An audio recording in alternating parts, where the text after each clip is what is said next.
Bonjour à tous, petits et grands. Aujourd'hui, Madame Lecture va vous lire Martine et les marmitons. Bonjour les enfants, je suis Monsieur Bonpoivre, votre chef de cuisine. Tout le monde a bien reçu son tablier, sa toque? Première leçon, on se lave les mains et on se brosse les ongles. La propreté, toujours la propreté. Tiens, mais c'est Ludo, s'étonne Martine. Qu'est-ce que tu fais ici? Salut Martine, je suis comme toi, inscrit à ce stage. Une semaine dans une école hôtelière, je ne pouvais pas manquer ça. J'ai toujours rêvé de devenir cuisinier. Par ici les marmitons, nous allons faire notre marché, le premier exercice. Cette grande table est couverte de légumes et de fruits. Le jeu consiste à retrouver leurs noms et à les inscrire sur votre questionnaire. Céleri, poivron, endive. Ne copiez pas. À chacun ses réponses. Martine s'approche de Ludo. C'est quoi le numéro 5? Persil ou cerfeuil? Je les confonds toujours. Ben, répond Ludo qui ne sait pas. Je comptais un peu sur toi pour me le dire. D'ici, je ne vois pas très bien. Va falloir que je change de lunettes. Pour faire une bonne cuisine, la première chose, c'est la qualité des ingrédients. Préférez toujours les produits frais et de saison, dit Monsieur Bonpoivre. Écartez tout ce qui est triste, sans odeur, sans saveur et sans âme. Il faut des légumes et des fruits campagnards et bavards, pleins de goût, pleins de vie. Regardez cette pomme, par exemple. Elle n'est peut-être pas parfaite, mais elle parle. Elle dit Je respire le soleil et le grand air. Ma chair est ferme et croque sous la dent. Un fruit comme celui-là, on peut le manger les yeux fermés. Les yeux fermés? Colin Maillard, vous connaissez? Ne trichez pas et essayez de reconnaître ce que je vous dépose en bouche ou dans la main. Je connais ce jeu, dit Gaëtan. Ma sœur n'a pas apprécié quand je lui ai fait goûter un verre de terre. Un verre de terre? Martine en a des hauts le cœur. Je n'aimerais pas être la sœur de ce garçon-là, songe-t-elle. Allons, les oisillons, n'ayez pas peur, ouvrez bien grand le bec. Alors, reconnaissez-vous cette saveur? C'est sucré? Salé? Acide? Amer? Demande le chef. Sucré et un peu acide. C'est un goût qui a une couleur. La couleur rouge. C'est un fruit. Mais quel est son nom? Je l'ai sur le bout de la langue. Sous le bandeau, le visage de Martine s'illumine. Elle a trouvé. C'est un petit morceau de framboise.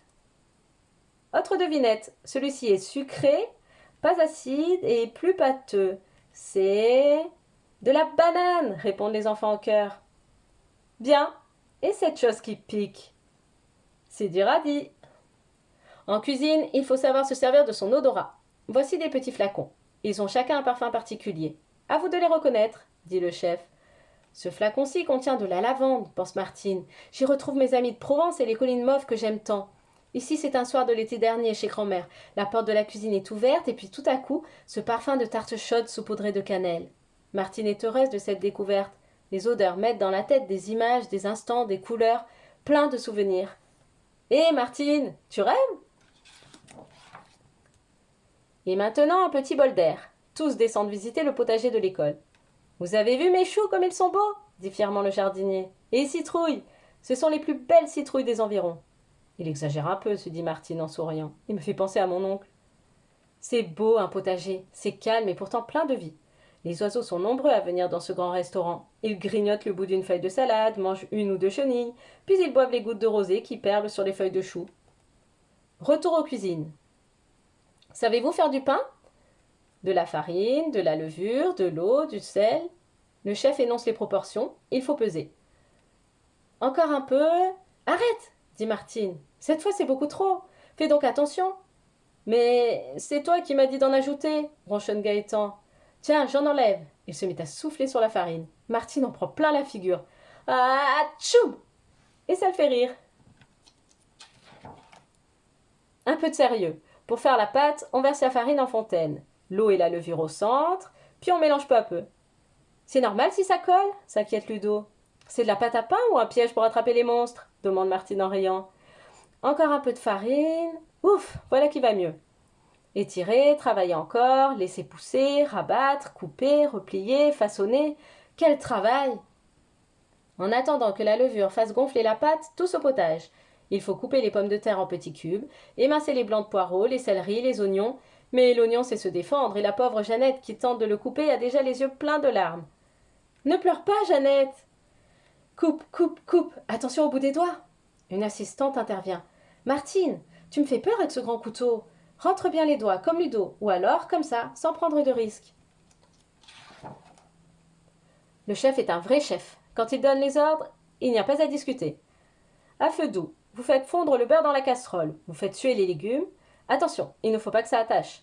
Vous ajoutez les pommes de terre, l'eau, le sel et le poivre. Ensuite, vous laissez cuire le tout pendant 30 minutes. Martine aime ces odeurs. Elle aime entendre les légumes qui grésillent et gigotent dans la marmite. Avant, je détestais la soupe, confie Ludo. Maintenant, j'en avalerai des marmites entières. Un peu plus loin se répand un merveilleux parfum. Le chocolat est prêt, dit le chef. Je l'ai fait fondre puis refroidir sur le marbre. Mais attention, en cuisine, on ne se laisse jamais les doigts. Trop tard. Certains y ont mis le bout de l'index et les plus gourmands ont plongé plus loin encore. Comme les autres, Martine n'a pas pu résister à la tentation. Le chocolat chaud, quel régal. Manger du chocolat, moi? Qui vous a dit ça? Le chef fait les gros yeux. Pourtant, il aimerait y goûter lui aussi. Mais un chef doit toujours montrer le bon exemple. Allons, au travail. Sur la table, il y a des gâteaux qu'il faut napper de chocolat et garnir de crème avec la poche à douille. Pas facile, la poche à douille. C'est mousse à dégouline. Mais voilà qu'apparaît soudain toute blanche une fleur de crème fraîche. C'est l'heure de goûter. Les pains sortent du four. Martine a reconnu le sien. Il est rond, tout chaud et bien doré. Curieuse et gourmande, elle commence par casser un petit bout de croûte, comme ça, juste pour goûter. Je ne vais pas attendre qu'il refroidisse, pense Martine. C'est trop bon. Ludo, Denis, Gaëtan, Sophie, je vous invite au festin. Le paradis.